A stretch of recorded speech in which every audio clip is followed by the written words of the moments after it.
Everybody, it's been a while since I made a video. I'm super excited about to make this one today because I've had enough people ask me over the years if I can share with them what I've done or what the secrets have been for my success. Well, as you know, as everybody knows, there is no secret. And I can't even really share the exactlies. And it's not because I'm trying to hide anything, but what's happened is in 15 years, things have changed, right? Like the things that I've done to become successful, even if I told you exactly what I did back then, it won't help you.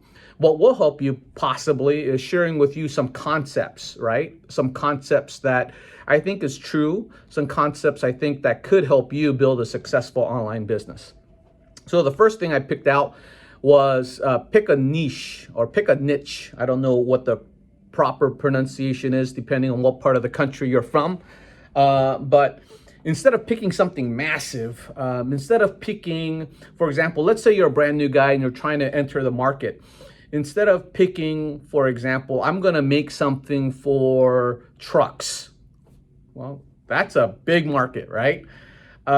Maybe you can just narrow it down a little bit and say, you know what, I want to make something for this brand new model of truck, whether it be the Bronco or whether it be whatever new product, whatever new thing is coming into the market. You might pick a small niche.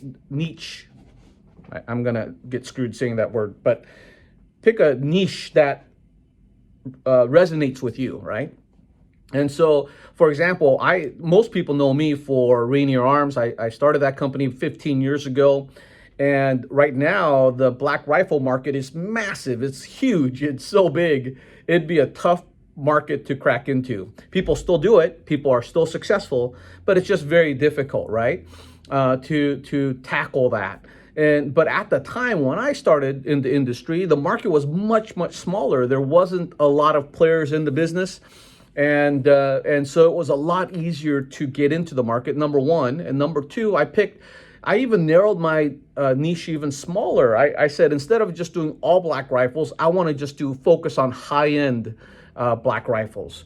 So one of the first companies I reached out with and I had a lot of success with was Noveski, right?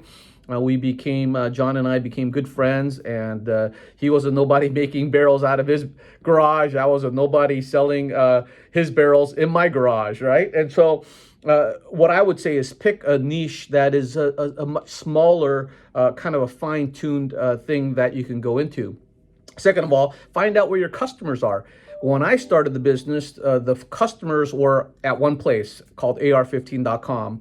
I haven't been there in a while. I don't know how active it is still, but at one time they were the only place to go to get AR-15 information. And so I was there and I became what they call a subject matter expert, right? It's not that I was so smart, and you don't have to be the smartest guy, right? You just have to read a lot, pay attention to see what people want, pay attention to what people are saying, and then go experiment, right? I went shooting a lot and figured out what worked for me. And what worked for you might be different than what works for somebody else. And then just sharing that information, being very open and transparent with people.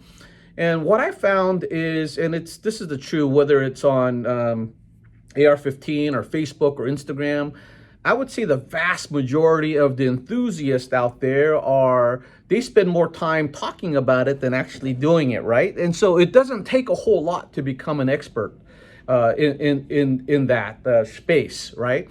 And so I started taking everything apart, building everything. I mean, early on in my career, I can't tell you how many ARs I built from scratch and how many ARs I broke and how many, what I've done. But you have to do all of those things to become kind of an expert in that area, right? And so that's what I would say is find where your customers are, become an expert, and then people will start asking you questions. People will start coming to you for advice. And then when you say something or when you are bringing a new product or when you are recommending a product, now people will take you seriously. Wow, if John says that this product is good, it must be pretty good. And so you become a subject matter expert in that arena. And one of the things that comes to mind for us is we were one of the first companies that mass-produced a 1 in 8 twist barrel. At the time, you know, people were saying anything that's not a 1 in 7 twist was garbage. You know, if you had a 1 in 9 twist, Rainier Arms, or a 1 in 9 twist, anything else, that particular gun was inferior.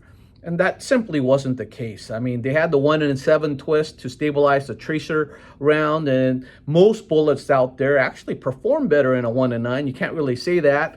Back in those days, you would have got killed.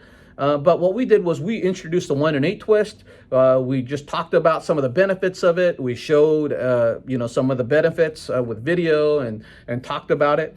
And I'm not saying we're the ones who created this, but right now, if you look at any high performing barrel, almost all of those are in 1 in 8 twist, right? So it just tells you that go out there, try it out, become an expert in whatever you're trying to talk about. And once again, you don't have to be like, I mean, there's so many smarter guys I mean, there's guys who have forgotten more than I know that.